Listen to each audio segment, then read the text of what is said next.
Right behind me is St. Monica's Catholic Church, Mercer Island, Washington, where I was married in 1995 and my wife did the divorce in 2012.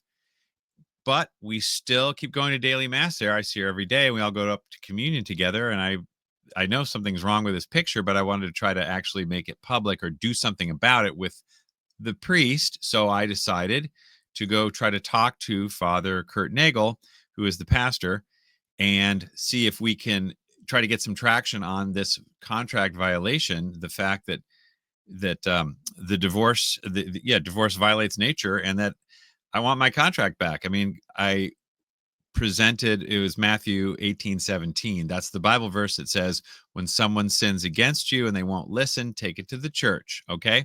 So that's what I did today. And I wanted to kind of report how it went and what we can do, or any of y'all can do, to make a better experience or try to get traction with your pastor if your spouse is separating or divorcing, with or without an annulment. That's what we're here to talk about, as well as I'm going to bring in Layla Miller and her. While I was making the video, someone sent me her new article like today, and I was like, let's react to that also, and because it dovetails with exactly what we're talking about. The Catechism explaining divorce is Layla adds to the error, and it's exactly what my pastor was saying, that divorce is just civil and there's nothing the church can do about it. Can't enforce anything. There's nothing to talk about. So I got routed. Okay. I got the door shut on me in the meeting. Basically, the meeting was over. So I want to get you guys up to speed on what the actual tip of the spear is on the argument, so you're prepared and we get right down to it and you don't run out the clock with a lot of other things. Here's a picture of Father Nagel right here. Okay. So I get in there and I'm like, look, what's going on? My wife has sinned against me, and I am telling the church so that you can, you know, explain to her that she can't do this. And he's like, well, you got the annulment, right? And I said, well, yes and no. There's the Signatura is still working on um, overturning the whole thing. They haven't done it yet, but that's likely what's going to happen. In the meantime, I guess the word on the street is that there is no marriage, which is kind of nuts, but that's what's up. And I said, even if there is an annulment, it doesn't matter, because the nature was still violated earlier, and it doesn't just go away with an annulment. In other words, if you steal somebody's car and manage to put it in your own name, that doesn't mean that you didn't steal the car. You still have to make public restitution for this as best you can convalidate the marriage or whatever, and go back and have a separation decree. So like I said, I'm trying not to get into the weeds on all this, because this is a language he does not speak. Okay. So he said, yes, you have the annulment. And I explained to him that the Signatura is still working on it. And he's like, well, you just need to go talk to the tribunal about this. And I'm like, no, that's not what I need to do, because you are the pastor. This is where the rubber meets the road right here. The tribunal does their legal stuff, but you're the guy who's in charge of the parish, right? So if you're giving communion to everyone, public sinner or not, that's not about the tribunal. And he didn't like that too much, but that's kind of where it stood. And then I said, okay, so let's look at the catechism. And so I got this out. I typed it out with me and I brought it. Let's look at it real quick. Here we go. Let's see, share this time instead.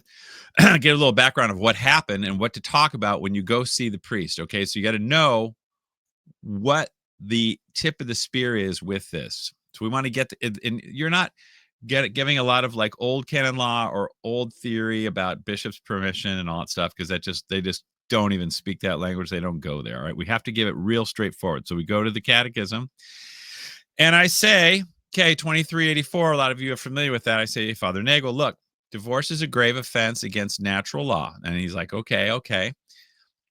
I says it claims to break the contract to which spouses freely consented to live with each other till death. Fine. He says it's a covenant. I'm like, well, here's the contract right here. And it says contract. And I'm like, no, it's the civil matter. I'm like, well, wait a minute, because it's a grave offense against natural law. That has nothing to do with civil, because nature is governed by it's governed by the church. And I said, let's look at that. Let's just dig into this, what the catechism really says. Okay. It's black and white, plain English. Divorce claims to break the contract, which means that one spouse takes the contract, which involves both people, and says, I'm claiming authority over this contract between two people, and I'm saying, we're going to break it. I'm going to break it. That's what the divorcer says, the petitioner says. And they take it to the court and they say, enforce my wishes. And it's no fault. So the court says, you win. You're correct. We are going to enforce your wishes now with the point of a gun and a lot of armed people if necessary. That's what we're going to do. And the law and the IRS and whatever. So that's how it works. You're breaking the contract. You're using the government. That is what's happening. So you've made a claim to break the contract. That's a grave violation of nature right there. So because people freely consented to live with each other till death. That is the contract. With all this NFP and all this, who is it? Lila Rose has been talking about, it's just this love thing and all that. When you do that, you destroy the legal basis of marriage. But wait, it's still in remnants. It's like the U.S. Constitution is written. You can try to pretend it doesn't exist, but let's dust it off and see what it says. So you can't airbrush the entire Catholic faith just because you're changing the way practice is done. So the catechism does its best to obfuscate a lot of stuff, but it doesn't obfuscate everything. And here's what it says. The contract is to live with each other till death. So when somebody takes claim of that and blows it out of the water, that is a grave offense. You can't go to heaven when you do that, which is why you lose the right to communion. You lose the eligibility when you do that because it's public. Let us continue. Divorced as injury to the covenant of salvation. This is the point I want to make, to which sacramental marriage is a sign. That's right. There's two offenses. I tell Father Nagel, there's two offenses with divorce. Number one is nature, the natural law, because you're breaking the contract. Like an abortion may be a bad symbol or significance or sign of hurting God's creation and all this stuff, but it actually does some damage to nature in a real physical way, okay, like a tactile way. And similarly with divorce, it does injury to the covenant of salvation, which sacramental marriage is a sign. That injury is you have Christ in the church, and the divorce is a public scandal because it says it doesn't exist anymore. You're changing the sign, okay? That's the second part that it gets hurt. But the first part is the nature part, the living together. So you have a husband and wife together with the kids. It's called nature. It's, you have the right to educate them, the right to your reputation, conjugal rights, the right to be with your kids all the time. Those are, and share in the, the money, all that stuff's together. Those are natural rights, which get blown out of the water by the divorce decree, independent of the injury to the covenant of salvation. So there's two kinds of divorce, from bed and board, and there's divorce from the bond. We're going to talk more about that in a minute, okay? A couple minutes. So, P.S. while we're on this topic right here. So then it says contracting the new union. So if you get remarried or something, or even if it is recognized by civil law, adds to the gravity of the rupture. Look at that word right there, rupture. You have a rupture. A rupture doesn't come from injury to the covenant of salvation, okay? Just like when you don't do anything physically to the country when you burn an American flag, but you hurt the sign and the symbol of the country. But when you come in with the airplanes and crash into the buildings, you're doing something to the nature of the country, man, right? So there's a rupture there. That rupture doesn't come in imagination by symbolism. It comes from real force breaking up nature. That's what happens in a divorce. This is why it's always been mortal sin. and you can't go to communion when you do the divorce. That's why. I'm kind of trying to explain this to him. And he's like, no, no, no, not having it. Let me see. Where is his picture again? Where'd it go? First responders. There's him right there. He says, he's like, we're just, like I said, you got to talk to the tribunal, or all this stuff about, there's nothing I can do here. I'm just not even getting involved. This catechism, you have to interpret it the right way, and you got to talk to the tribunal. It's like, he basically is like, all I know is if people want to get married and they're free to get married, they can. If they're committing public adultery, I'll say something about that. Short of that, I say nothing. That's all I know. I'm a broken record. That's it. And I'm like, so at least we got to the bottom line more quickly. But if I had kind of known where he was, I would have honed in on that right up front. So we would have had a little more time rather than just 10 seconds to get to the heart of the matter, which is the catechism says here, let's go back to it. The catechism says that someone is claiming to break the contract, which is a grave offense against natural law. And he just considered it just civil. I'm like, it's not civil, because this contract is through the church. Okay. The marriage is the contract, as Leo the 13th would say. So anyway, the meeting was over. He kind of got up, and that was it. And I'm going, okay, so now we're going back to business as usual. Everyone can divorce and get communion, and therefore divorce is not a sin. Therefore, marriage is no contract. Therefore, you don't have to do anything in marriage. It's all symbolic, right? Right. This is why everyone's running away from it, because there's nothing there as far as any legal concern. And there's someone raised a good question about this, which we'll get to down the road in this video. Maybe we will go to that video. By the way, while I'm thinking of it, so he says, yeah, you got this annulment and everything. I'm like, well, hang on a second. Actually, here I did email the Signatura recently, like 2 weeks ago. This is so as you don't know, it's the court above the Roman Rota. They're second in command to the Pope. So it's the Supreme Court of the Church. It's the Signatura. Very few people get their cases heard there, but mine was so egregious, I guess, because it was just rubber stamped. First, they did the annulment in Seattle, which took 4 years. Then they did the appeal at the Rota, which took 2.5 years, which was literally a rubber stamp. They no one talked to anybody. They just kind of did it. It was a Pope Francis special. And so the Signature said, okay, time out. We got to redo some things. This isn't good. So we asked for to redo the annulment on like 2 or 3 different grounds. And those eventually got gone through, and all of them were rejected except one, which is to do the whole thing over again, because I was never given a copy of the sentence. And so I emailed them, like, by the way, my wife's trying to get remarried now. This is the rumor. She got the proposition and all this stuff. So she's trying to get remarried, and I want to know what my marriage status is. Okay. And so I emailed them. I say, hey, what's going on here? And they said, we're not going to tell you. The Signature says the Apostolic Signature at this point is only able to update you on the procedural status of the case, which is the following. So they're just lawyers. They're not going to tell you if you're married or not. They're just going to say what the law is. And basically, like I said, they went through the case, and they go through the verbiage here, but they said this is what is still remaining for us to decide.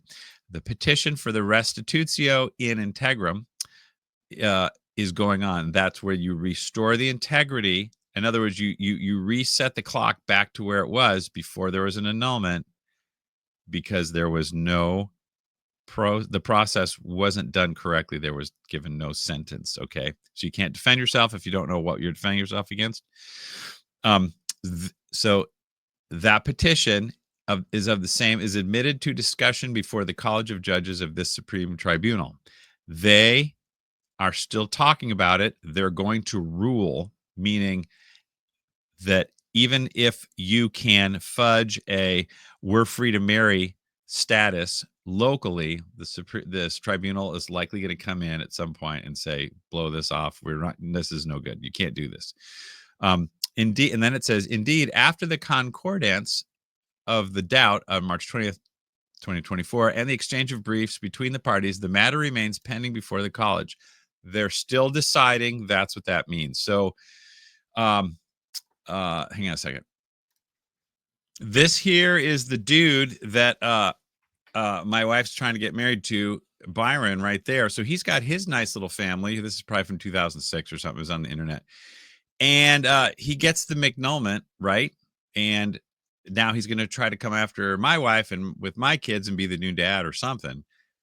Like that's going to work out, but that's his vision, man. And it's pretty weird, all right? But this is the problem when you start saying marriage isn't permanent, or when you say that marriage is based on love, then it's peace in, peace out, and the kids get trashed.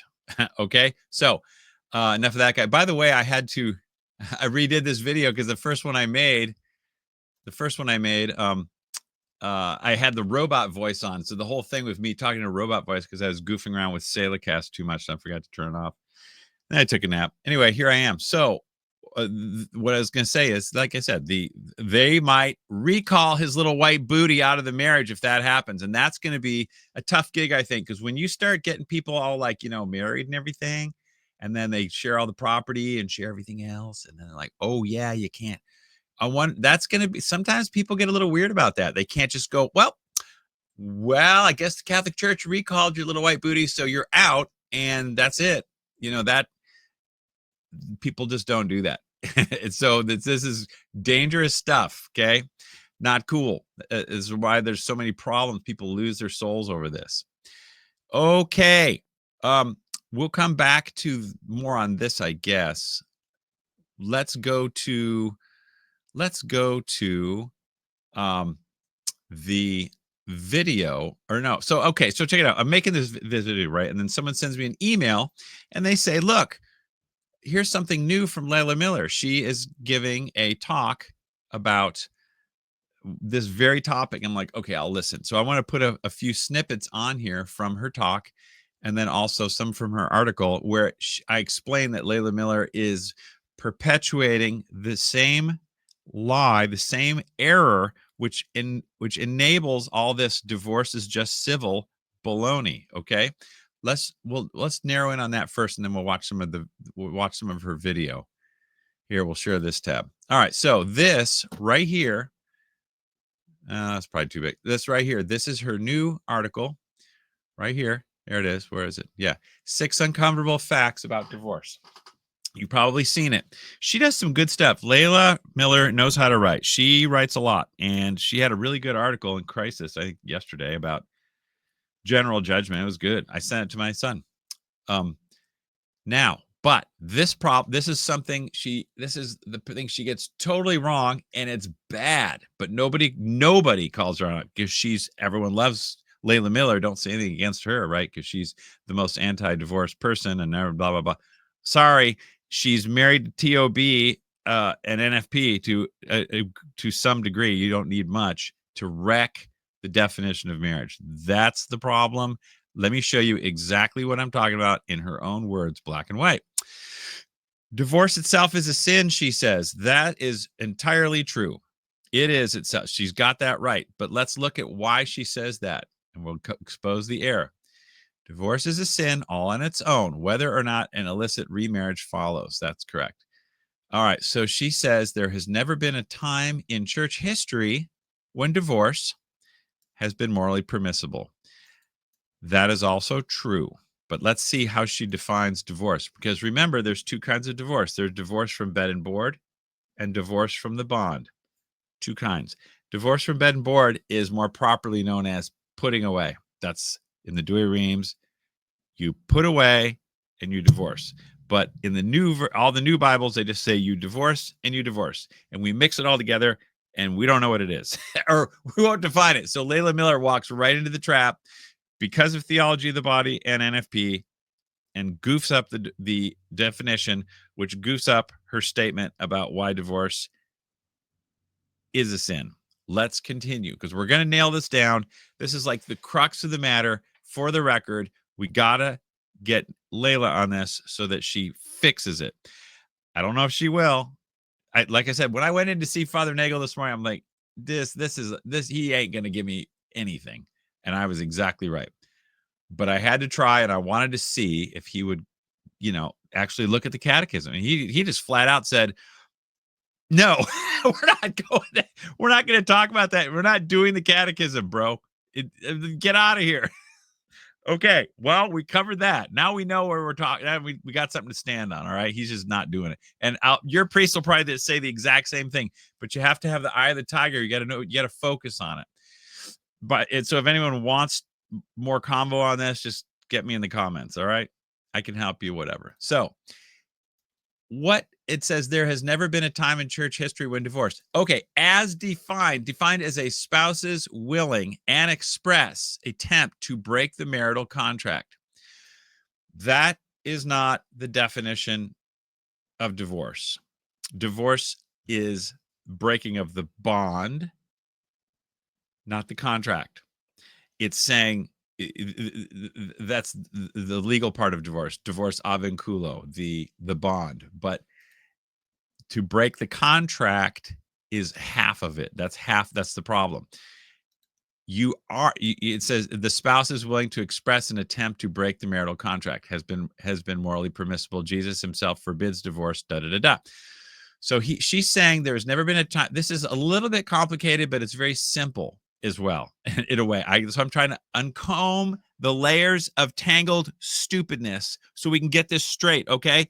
Hold my hand. Let's try this again.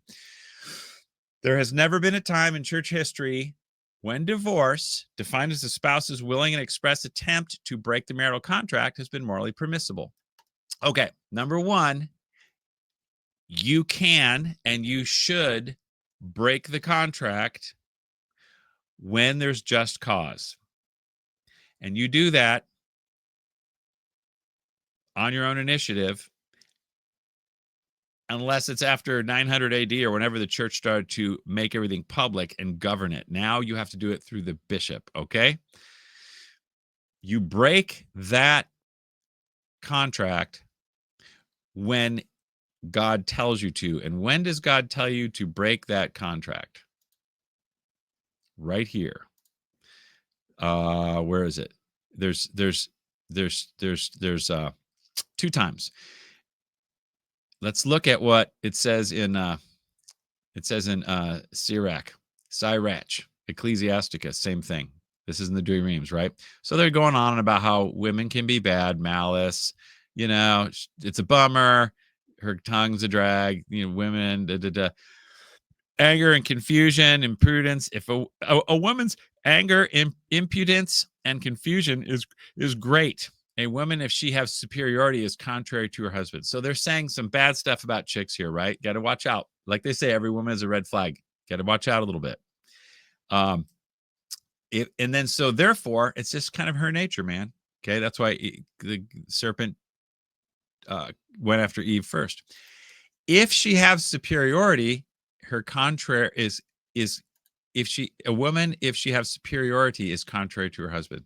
That, by the way, as a side note, that's if you say, I wear the pants, that's grounds for annulment right there, because now with NFP, everything has to be equal partnership because it's a love-based thing, mutual submission and all that. So if she says my husband wanted to wear the pants, he was superior, marriage invalid.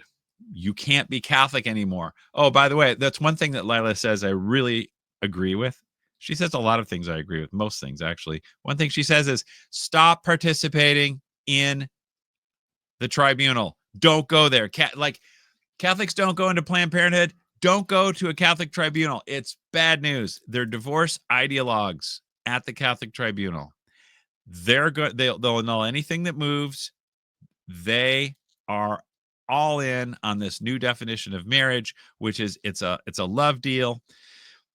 Don't get near them. If you're going to do marriage, you can maybe get near them if you need a separation decree, but never you have to swear off trying to get an annulment because they're all fake. Fake and gay? Yeah. If you have kids, it's valid. There's the rule of thumb right there, because that's the primary purpose. NFP blows that out.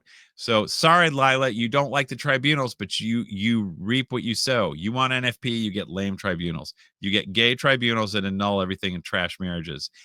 You got to get rid of the NFP. I've already ran on that 100 times in other videos. So we're digressing a little bit, but it's for the record. Okay, she can't have superiority. Now then, what does it continue to say? They talk about wicked women abateth the courage. Okay, it makes you bad. Da, da, da. These are all these things that when a woman goes bad, it's not cool for you. Big newsflash, right? But then it says, so they're going on a list of all the things that aren't good about her. If she does bad things will happen to you. What does it say? Cut off her flesh. Cut her off from thy flesh, lest she always abuse thee. So if she's not cool, serious way, you got to cut her off, simp. You don't just servant leadership. I'll lay down my life so she can keep abusing me. No. This is where like Pearl Davis needs to get the memo, and a lot of other people, and especially, and a lot of the what do you call them? The TradCon guys, like, just get married. You can't get divorced, but you sure as, quote unquote, but you can separate, and God says you need to separate. Oh, really? What about that? I thought God hates divorce. Let me talk about that in a second. Listen, Proverbs 18:22. If you find a good wife, this is from like the Bible. The normal Bible says if you have a good wife, you found a good thing and all that. But this is the part in the Douay-Rheims that's airbrushed out of every other Bible. He that keepeth an adulteress is foolish and wicked. So adultery is anything against marriage. Okay, so again, if she's doing all these bad things in Sirach, or she is an adulteress, or going against the faith, or something seriously not cool, you are foolish and wicked if you do not put her away. Okay, who that keep it. So you got to get her out if she's doing that. Right. And here's the exception clause right here. Again, I say to you that whoever shall put away his wife except for fornication. So you cannot put away your wife, but there's an exception. If she does adultery, fornication, same thing, whatever, anything that's against the marriage, that's where you put her away. All right, so the point I was going to make, let me push pause and remember where I was. Hold on a second. Now I remember. The point I was going to make was that we keep hearing that God hates divorce. That's a typical Protestant thing. A lot of Catholics say it. Everyone says it. God hates divorce. Turns out that that's not what the Bible says. Some of you know that. Some of you don't. Here's what it says in the Douay-Rheims, which is the real Bible, the Vulgate. When thou shalt hate her, this is what is this? Malachi 2:16. It doesn't say God hates divorce. It says, when thou shalt hate her, put her away, saith the Lord of God of Israel. But iniquity shall cover his garment. Okay? So keep your spirit and despise not. If you hate your spouse, you put them away. You are iniquitous if you do that. So if you separate, you're no good. You lose your right to communion because you put your spouse away. Unless you have just cause, and it is only by ecclesiastical judgment or anathema. That's Canon 12 of Trent. That's the way it is now. No more law into your own hands. That went out like, 1,500 years ago, because the church governs marriage now publicly because of all the clandestine stuff going on. Okay, so you might say, in a way, you might say God loves divorce because he wants you to cut her off from your flesh, and don't be foolish and wicked. You got to get her out of there if she's no good. You got to take action. Okay, so that's that little tidbit. All right, now we got to get back to Layla Miller before we lose our complete train here. Share this tab instead. All right, so defined as a spouse's willing and express attempt to break the marital contract has been okay. So that's not the complete or good definition of divorce. Divorce is separating from bed and board and killing the bond. Two different things. So if you just define marriage as trying to break the marital contract, yes, That is bad, but it is morally permissible with exceptions and certain times. But she says there has never been a time in church history when you can break the contract. We just showed that. That's wrong. It even says in canon, it's canon 8 of Council of Trent, if things get out of control, you can separate, and if you don't agree with that, you're anathema. So this is right. You could even argue she's anathema right here. Never, she says there's never been a time in history when you can divorce. Wrong. Again, divorce from bed and board, divorce from the bond. Two kinds of divorce. It's called put away and absolute divorce. That's what they call it. So it's like imperfect divorce and perfect divorce. Bed and board, the bond. Mensa et thoro, avinculo. Two kinds of divorce. Remember that. So when you just say divorce, you have to specify from bed and board or from the bond. So she's putting it all in the basket. She's saying you can never break the contract. No. So keep this in your brain, okay? And I'm putting it on video, so we'll have it for the record, so we can come back and keep looking at it, because it needs to be explained, and if it can get slightly complicated because it's a little bit long to explain. And this is why error can thrive and flourish. And you're trying to talk to your priest about this, and he's like, whoa, dude, I got 10 other meetings to do. All I know is divorce is not a sin if someone has a good reason, and I don't know anything you're talking about. It's like you have to keep it super simple for them, which is why we go back to that Catechism 2384 and just hit home right there. We'll go back to that. Let's continue with Layla and what she says. Okay. I think that's enough of that. So yeah, we explained how in Matthew 19, because she said God says no divorce, but actually she didn't get Matthew 19. She didn't put that in there. And then she says we have solid confirmation from the Catechism, divorce is a grave offense against natural law. Yeah, but she didn't tell the rest of 2384, the two kinds. Okay. So consider those words natural law as another name for God's moral law, grave offense, serious and deadly. So divorce is a sin of grave matter. Yeah. Okay, so like I said, we never identify which divorce she's talking about. Remember this, Catholics have two kinds of divorce, bed and board, or everyone does, bed and board and the law. The reason why we're all Protestants now is because if you do not have a bishop, you cannot divorce from bed and board, because there's no lawyer, no court, no place to judge. There's no ecclesiastical judgment anywhere. There ain't no ecclesia, all right? It's just you, baby. So divorce just means the state only. And now we're Protestant, just like, because we're pro-family planning, so we have to say marriage is love. Therefore, there's no contract, which is exactly what Father Nagel said. It's a covenant. When all of this covenant business is a way to step aside from the law, and it makes, when you start hitting them with 2384, that marriage breaks the contract to live together till death, they're going, whoa, that's a civil no, it's not. It's not the civil contract. The church does not depend on the state to define or do anything to marriage. Marriage exists independent of the state. We don't need the state at all. Okay. We recognize the state, but we don't need it. The marriage contract is defined by divine law, canon law, natural law. Right? Right. So anything that has to do with natural law is not merely civil. And that's everything in marriage, except, I don't know, tax filing status. Right. But let's get to the other meat of the matter, where we find out where Layla gets it wrong. Okay. Amidst all the other things she gets right. She won't talk to me. If any of you guys know her, get a chance to talk to her, if you can like help her out or see if she wants to come in, go ahead. The water's warm. Layla, you can comment your heart out. I won't, I'm never going to block you. You just go ahead. Do whatever you want to do in the comment section. Let's see what we can figure out. Okay. Now, number 3, divorce may be tolerated by the church in rare cases,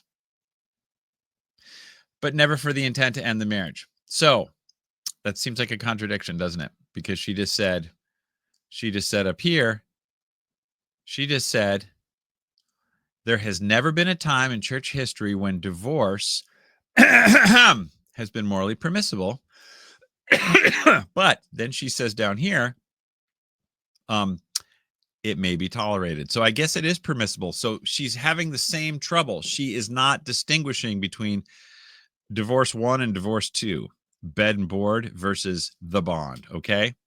That's where she's just mixing herself up. Most Catholics ordained lay don't realize the church allows civil divorce, aka bed and board, only if an innocent spouse needs legal protections that can't be obtained by any other means. All right.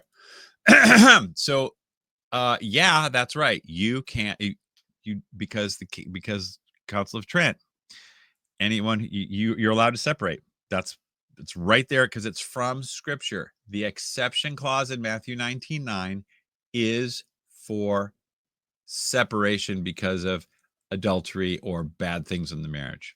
It's not about invalidity. The exception clause in Matthew 19:9 is not for invalidity. It's for adultery. That's the exception. That's where this comes from, right here. If civil divorce remains the only possible way of ensuring legal. So everyone loves to grab this 2383 exception, this loophole. Number one, because there is legal separation or the equivalent available in all 50 states, all divorces are a grave sin. You never need to divorce. Okay. That would shut down the annulment courts right there. You can't divorce, but because they give communion to all, they create the incentive to divorce and get the annulment, and you get all the cash and prizes and communion. Okay, so she says here, this is the gold part right here, guys. All right. Thanks for listening. Thanks for hanging in there. Keep going. Why is it not a sin? She says, when she just said up here, it's always a sin. But wait a minute. Why is it not a sin? I thought divorce was always a sin. No, it's not always a sin, she says, because in accessing the legal help according to the strict limits above, the spouse is not presuming or intending to break the marital contract, an impossibility anyway. Oh boy. She keeps saying this line over and over through Catholic Answers. That's the reason she gets on Catholic Answers, because they have to have the goofed up NFP version of marriage too. Okay. It's not a sin because as long as you're not trying to break the contract, because it's impossible to break the contract. Like I said, she's taking divorce 1 and divorce 2 and just putting them together. Two kinds. You break the contract every time you get a divorce. You kill the baby every time you get an abortion.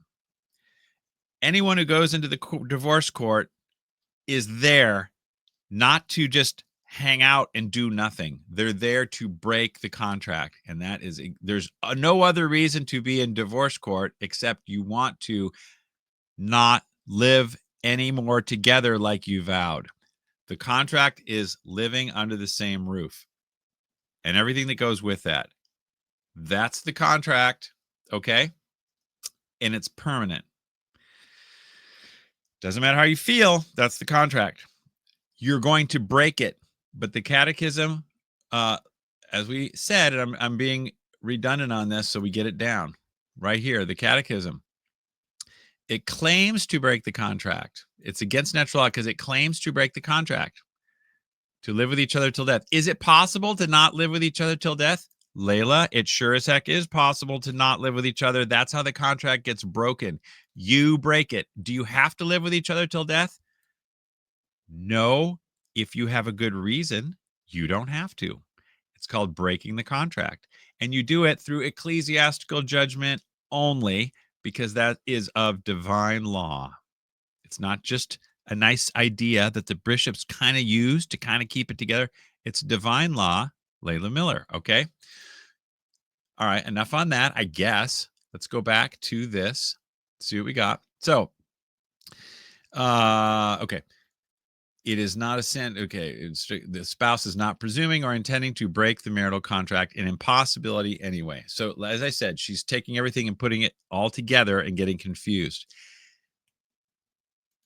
It's not a sin. Divorce is not a sin when you have good cause and then you get the bishop's permission. Other than that, it is, because it's you are the one who is claiming authority. One spouse has no right to claim authority over the contract to live together.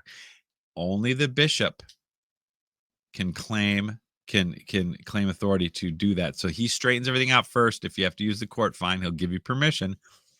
Grave sin if you don't do this, because the church took over marriage, the public part, and there's no exception except for there's never exception for the bond, but there is an exception for adultery. So here's where Layla, like I said, gets it wrong, because she says it's impossible to break the contract, and we just said it 5 different times.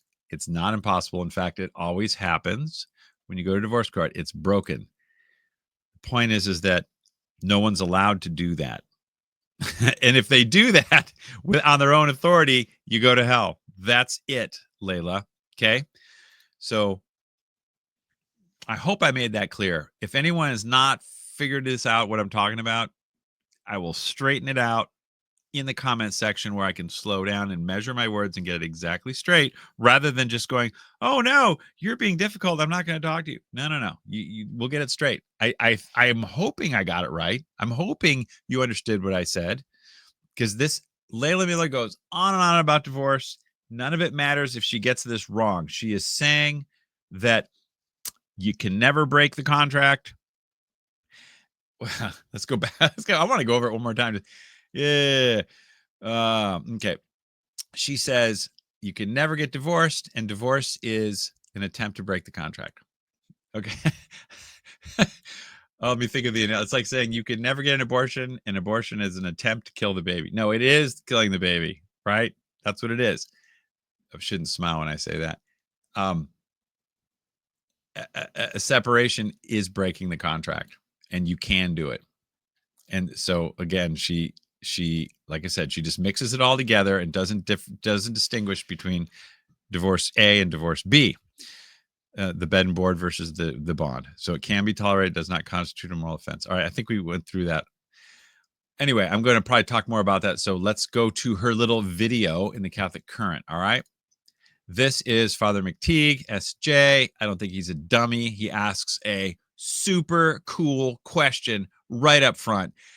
Layla Miller whiffs it, kind of stumbles, because she can't answer it because she can't define the marriage contract or who's in charge of it or what do you do about it. She can't do it.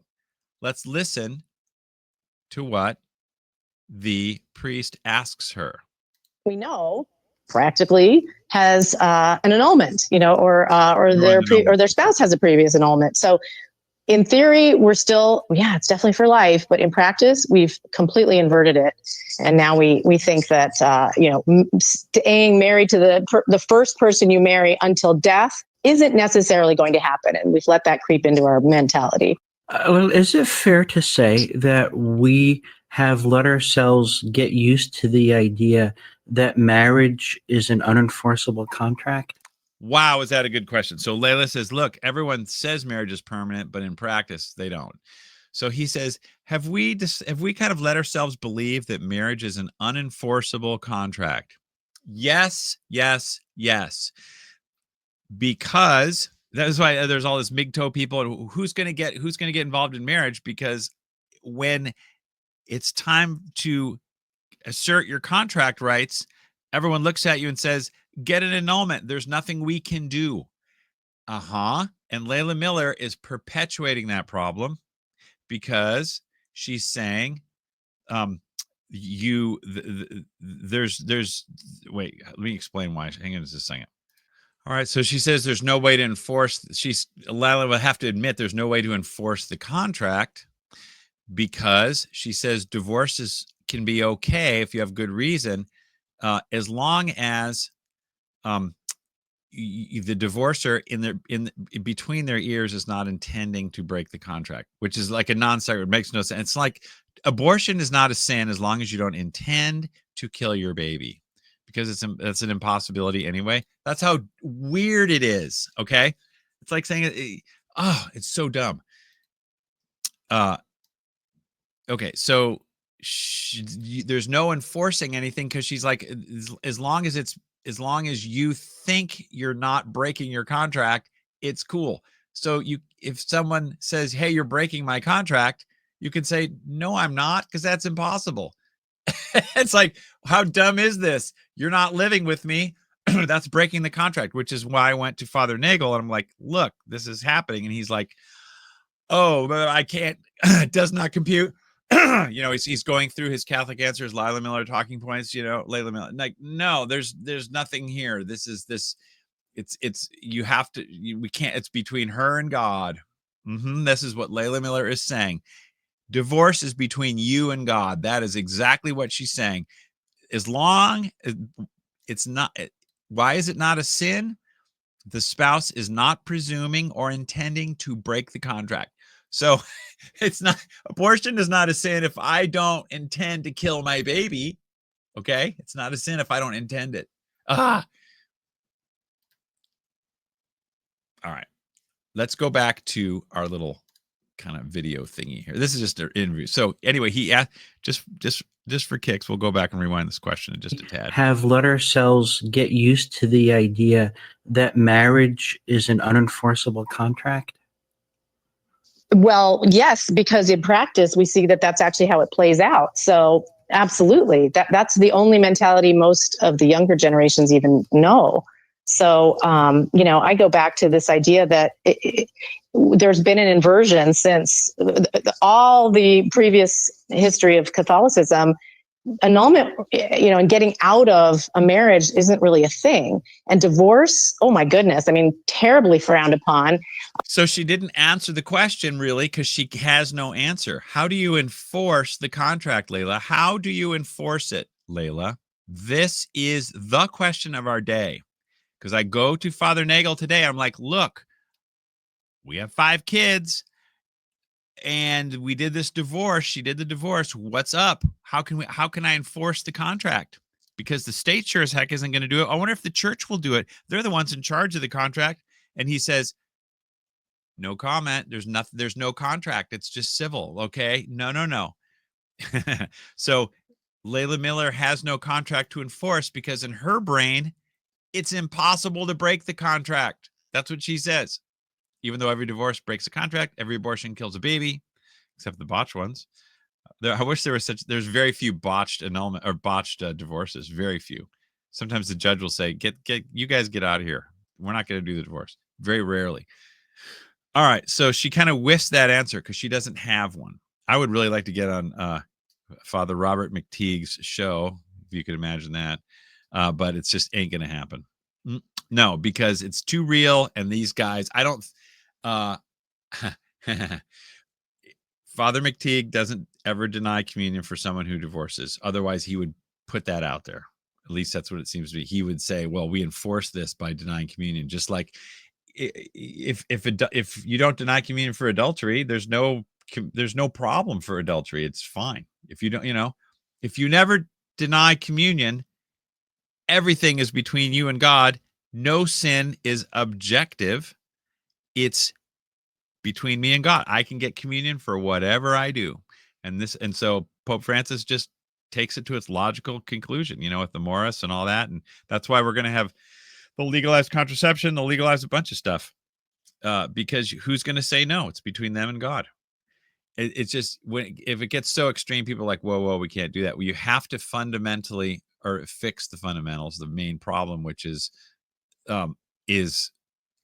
marriage natural, or is it not bound by nature? Is it go all over, for the love? Like I said, the NFP, that's another topic. We've done that a bunch. Let's try to stick to what we're getting. Let's go to 948 apparently is the next little part where she talks. 948. Hang on a second. Where is it? All right, this thing is hung up. Let me fix it. Same as secular society. Right, and we have a couple of problems. The first one is, and I know this from even being on interviews, there are Catholic, very devout Catholic interviewers, not yourself, thankfully, but others who, even in the course of our interviews on my work on divorce, have said things like, well, divorce itself isn't a sin. It's only the remarriage after divorce without annulment. So in other words, most people actually don't even believe that divorce is a sin. You can't even really say that because they won't know what you're talking about. we've been trained to believe it's only a remarriage and only if you don't get that annulment, which, by the way, is almost guaranteed for anyone who really wants one. You can get one. Just keep trying. If you don't get it the first time, you'll get it again. The second, appeal. But so that's the first thing, is we don't even really recognize that divorce itself is a sin. And then the mentality is, well, and I've heard this too many, many times among Catholics, and someone said, a canon lawyer even told her this, which blows my mind. If the marriage, falls apart, that's the sign that it was never valid to begin with, which absolutely. That's right. If the marriage falls apart, that's a sign it was never valid to begin with.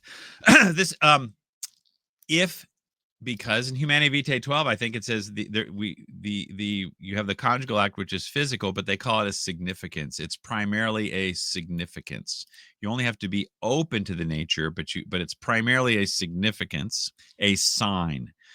So you have the quote unitive significance, which remains legally undefined, and the procreative significance, which again, that goes back to the definition of marriage Layla had, which is, which when you go back to 2384, two kinds of divorce. There's the divorce from nature, and there's the divorce from the sign. Okay, so the nature is the bed and board, and the sign is Christ and His church. Two kinds of divorces: nature and sign. So this canon lawyer says, look, if they break up, that's a sign right there that there was no valid marriage, because marriage is just a sign. And if it doesn't happen, then it wasn't valid in the first place. Something wasn't there to keep it going, right? So all this comes from NFP. Once you legalize NFP, marriage loses its nature and becomes a sign, because obviously you're not trying to have a baby with NFP. So what are we trying to have? A sign. There's it. That's it, man. Therefore, we can't enforce the contract because it's just a sign. And if things fall apart, it's just a sign anyway. So it's invalid. She kind of admits it right there. Now let's go to the next part. I think it's 38. One thing I noticed. Let me see if I can find it. 3813. And maybe pair them up. There are difference that they drank. Right. Hello. 38.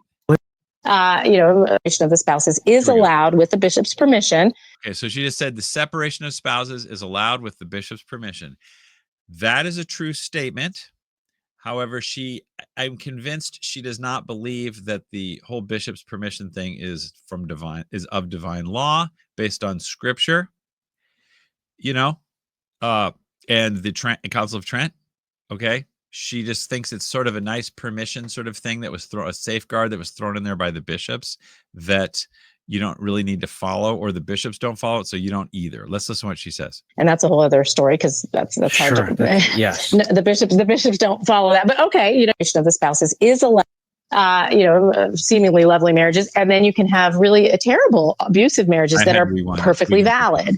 So you have, we have to separate that as two separate issues. But what the church says is that in these extremely exceptional cases, because again, most divorces are low conflict, but in the cases where there are things like unrepentant adultery, or as the canon law says, grave mental or physical danger, then physical separation of the spouses is allowed with the bishop's permission. And that's a whole other story, because that's hard to. Yes. The bishops don't follow that, but okay, you can still try and call the bishop, but always with the hope of reconciliation. So even in canon law today, it says that in all cases, when the cause for separation ceases, conjugal living must be restored. Now, she's just said that you can try to get the permission, and that's, and then she kind of laughs it off, and Father McTeague's like, yeah, whatever.